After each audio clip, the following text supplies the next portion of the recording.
తినడం కూడా ఓ పండగే. మొరాకో మరి మాకో? పూర్తి వివరాలకు చదవండి రేపటి సాక్షి దినపత్రిక. ఇక్కడ ఏలూరు జిల్లాలో టీడీపీ అరాచకాలు కొనసాగుతున్నాయి. రౌడీజానికి అడ్డగా దెందులూరు నియోజకవర్గం మారింది. మొన్నటి అసెంబ్లీ ఎన్నికల ప్రచారంలో పెదవేగి మండలం కవ్వకుంట గ్రామంలో రామలక్ష్మి అనే మహిళ మాజీ ఎమ్మెల్యే అబ్బాయి చౌదరికి హారతిచ్చారు. అయితే ఆమె వైఎస్ఆర్సీపీకి అనుకూలంగా ఉందని కక్ష సాధింపు చర్యలకు దిగారు. 20 ఏళ్లుగా నిర్వహిస్తున్న దుకాణాన్ని తొలగించారు. తన భర్త వికలాంగుడని, ఆ దుకాణమే తమకు ఆధారం అంటూ రామలక్ష్మి కన్నీటి పర్యంతమైంది.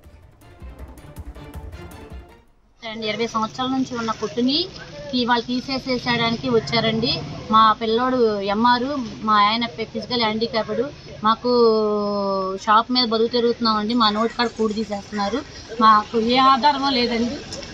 మమ్మల్ని మీరే రక్షించాలని కోరుకుంటున్నాము. మాకు ఏ దిక్కు లేదని అయిపోయామండి.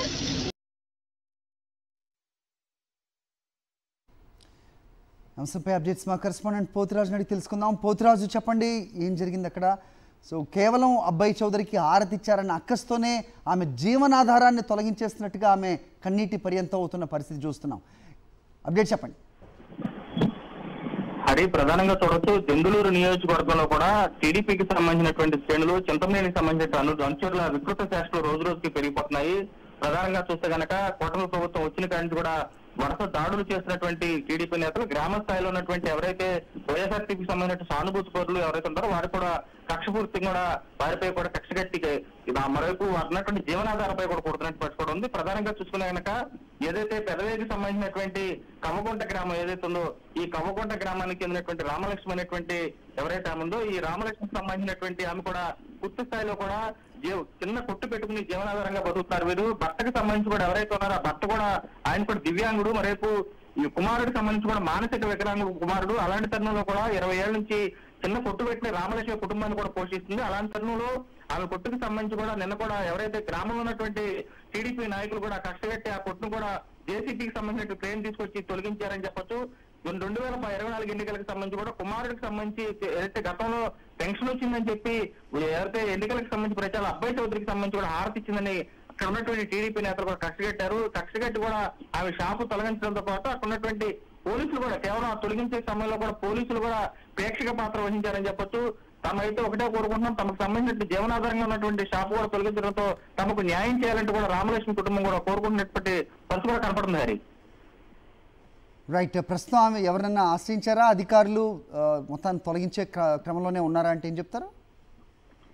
ప్రధానంగా చూస్తే హరి, అధికారులకు సంబంధించి కానీ పోలీసులు కానీ పూర్తి స్థాయిలో కూడా ఆమె గోడు పట్టించుకున్నటువంటి దాఖలాలు ఇవ్వని చెప్పొచ్చు. ఎందుకంటే నిన్న జరిగినటువంటి దాడికి సంబంధించి కూడా ఏదైతే చూస్తే కాక అక్కడ ఉన్నటువంటి గ్రామస్తులంతా కూడా ఆమెని పూర్తి టీడీపీ నాయకులు ఎవరైతే ఉన్నారో అనరాని మాటలని కూడా అక్కడ ఉన్నటువంటి కొట్టుకు సంబంధించి కూడా జేసీపీ క్రేన్ తో కూడా తీసుకొచ్చి బలవంతంగా తొలగించే ప్రయత్నం చేశారు. ఈ తొలగింపు కార్యక్రమంలో అక్కడ ఉన్నటువంటి తహసీల్దార్ గానీ మరేపు పోలీసు అధికారులు గానీ అక్కడే ఉన్నారు. అక్కడే ఉన్నా గానీ టీడీపీ నాయకులు దూషిస్తున్నా గానీ మరేపు పోలీసులకు సంబంధించి ప్రజలకు సంబంధించి కూడా రక్షణ కల్పించాలని పోలీసులు కూడా కేవలం టీడీపీ నాయకులకు వంత పాడుతూ అక్కడ ఉన్నటువంటి ఎవరైతే అక్కడ గ్రామాల్లో ఉన్నటువంటి నేతలు ఎవరైతే ఉన్నారో వారు చేస్తున్నటువంటి ఈ దాడులు కూడా ఏదైతే షాపుకు సంబంధించినటువంటి చేస్తున్నటువంటి ఈ దాడిని కూడా ప్రేక్షక పాత్ర వహించి చూడటం పట్ల ఉన్నటువంటి విస్మయం గుర్తు చేస్తున్న అటువంటి ప్రజలు కూడా పూర్తిగా గ్రామస్తులు కూడా పూర్తిగా కొంత చూస్తే కనుక ఎవరు కూడా ఉన్నటువంటి టీడీపీ వాళ్ళు ఎక్కువ ఉండటం అక్కడ ఉన్నటువంటి ఆమె ఒక్కటైపోతాం గ్రామం సంబంధించి కూడా ఎవరు కూడా ముందుకు రాని పరిస్థితి నెలకొంది.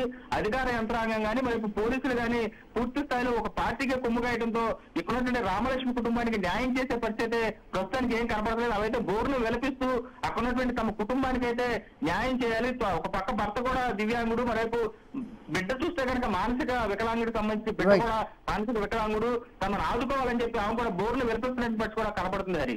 All right. Thanks for the inputs, Potraj.